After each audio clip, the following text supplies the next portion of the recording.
M.V.K here, back again. Your alpha's here, and today, guys, y'all can see that background. It's the creepy forest. If that's the case, we're watching something kind of scary. Yeah. Well, today, guys, we're gonna watch a video from the homie, Mr. Nightmare. It's been a while. And we're gonna watch 4 short, true, scary stories. Unfortunately, guys, there are 4, so we're gonna chop this up. So for the link in the description down below for Mr. Nightmare's channel to watch the rest of this video, we're gonna watch 3. If you want to watch the last one, link in the description down below. But other than that, yes, it's been a while. So here we go. Now.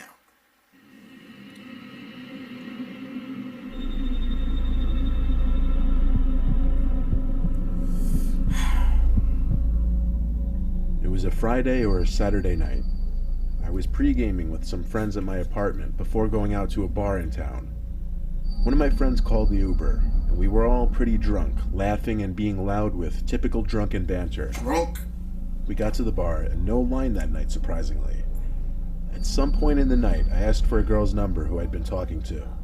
When I went into my pocket to get my phone, I realized I didn't have it on me. I checked all my pockets and confirmed this. I tried retracing my steps in the bar and asked each bartender if someone turned in a phone. I didn't remember even using my phone the whole time I'd been out, though. I stepped outside of the bar with one of my friends to use his phone to call mine. Someone picked up on the other end. I heard the fiddling of the phone, but they didn't say anything. I said, "Hi, where'd you find this phone?" Just breathing on the other end.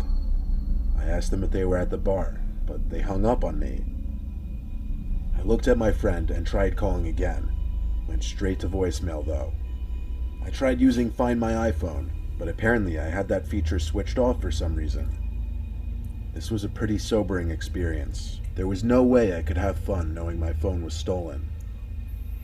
My friends told me just worry about it tomorrow. Go to the police station and get their help in tracking it. I went home early that night. I put a couple slices of bread in the toaster before bed and found my phone on the kitchen Malcolm counter. just jumped and scared the crap out of me. Right? I'm watching something right now, and he got me. See, I signed into that's it why and I checked can't my watch missed call. Mr. Nightmare. And indeed, someone accepted the call, and it lasted for 25 seconds. Someone had been in my apartment to accept the call. Oh, hell That much was no! Clear. I flipped the place upside down looking, That was screaming Malcolm for off whoever camera. it was to come out from where they were hiding. Of course, this had a lot to do with the liquid confidence from drinking so much that night. I finally called the cops, but considering there was no real proof of any forced entry, and places to hide are basically non-existent in this apartment, they couldn't do anything besides a police report. Nothing seemed to be missing from my apartment, but going to sleep that night, knowing someone had been in my apartment, or even worse, might possibly have still been in there with me, was probably the most uncomfortable night of my life. Hell no. Oh, that's sick, man.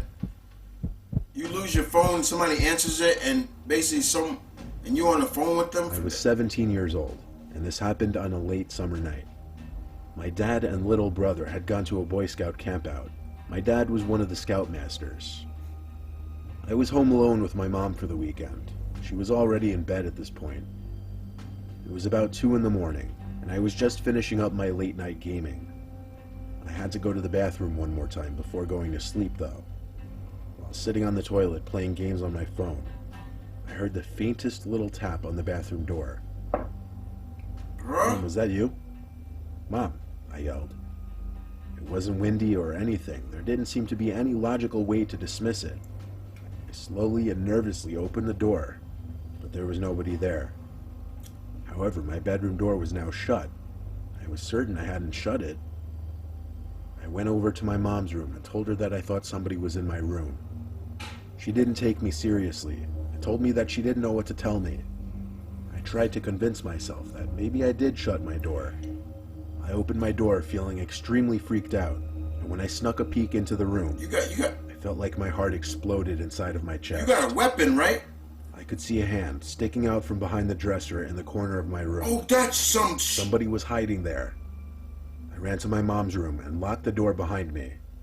After quietly freaking out, telling her there's a man in the house, she finally believed me and went straight to my phone to call the cops. I put my ear up against the door to try and hear anything going on outside. I eventually heard the man's footsteps come out from my room and slowly come closer to my mom's room until making it right outside the door, then stopping. I could see the outlines of his shoes through the bottom crack of the door. Oh. He tried the doorknob, but thankfully it had a lock. It seemed the lock was enough to persuade him to give up, because I heard him stomp down the stairs and out the front door. I hurried to the window to see which way the man was heading, but he was already gone. How the hell that happened? Yo, sick, man. When I was younger, 10 years old at the time, my mom had just started letting me stay home alone. We had been watching my mom's friend's dog while they were on vacation. You better trust my that mom dog. worked weeknights. You better so trust she told that me dog. They would come around back since the that dog's dog gonna be cage your was best friend, next right? to And the bet back you in door, this story. and that I would have to let them in. I sat in the den by the back door, with the dog by my side while I watched TV. He then started to growl and bark Yup, while you better looking trust out that the window dog. to the dark. I tried to see what he was barking at, but it was too dark. Of course, I assumed it was my mom's friend coming to pick up the dog. I went over to the door with the dog following me and turned on the patio light. I couldn't see anyone out there at first, but the dog was still barking. I made sure to peek at every corner of the yard, but then I saw someone at the garden by our shed. It looked like my mom's friend. They seemed to be bending over, picking something up. I assumed she was admiring my mom's garden or something logical. I then received a disturbing phone call. I prioritized answering the phone, as my mom was strict about me always answering the phone when I was home alone. I left the dog to continue barking by the door as I picked up the phone, hoping it was my mom. And it was. She told me that her friend wasn't going to pick up the dog that night, as they wouldn't be getting home until past midnight. I began to stutter as the pure horror prohibited me from speaking coherently. I managed to finally blurt out that someone was in our yard, and my mom started screaming like a lunatic. She told me to get up to my room, lock the door, and hide under the bed while my mom called the cops. I obeyed and laid there in silence for a good 10 minutes, until I got a knock at the door. I sprang up and out of the room, making it halfway down the stairs, when I saw a face looking in through the window of our front door. This face, a guy, staring right at me. A face so unsettling that it disturbs me thinking of it today. I screamed at the guy that the police were on their way, but he didn't move. He insisted on just staring at me like a statue. I ran all the way back upstairs, tripping twice, and back to my room. I waited another few minutes before another knock came at the door, followed by a muffled shouting noise.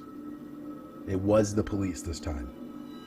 They scanned the whole premises, but the guy was gone. They took me into custody until my mom arrived at the station. After that incident, she started having a babysitter watch me again, all the way until I was 12. Didn't I say trust that dog's instinct?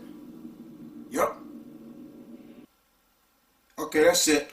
Yeah, okay, and we're done. Alright, see? Okay, y'all. I jumped twice in this video. First of all, the first one, my uncle and my brother came on the side of my door and said, hey, and that freaked me out a little bit. So, and then the next day I heard a sound, and that made me jump too. See, when I watch Mr. Nightmare's video, I always try to do these videos, these things in somewhat in the early evening, because when I'm doing them at night, and I'm doing this at night, and I start hearing things and they creep me out, and that music don't help. Anyway, guys, like I said before, the fourth story, if you want to watch the fourth story, link in the description down below for Mr. Nightmare's channel. As I always do, I always chop up his videos, his stories. He does good work. I always say he's cool people. But yeah, link in the description down below for his channel. You want to check out the fourth story. As this video will go up, I've already have seen it.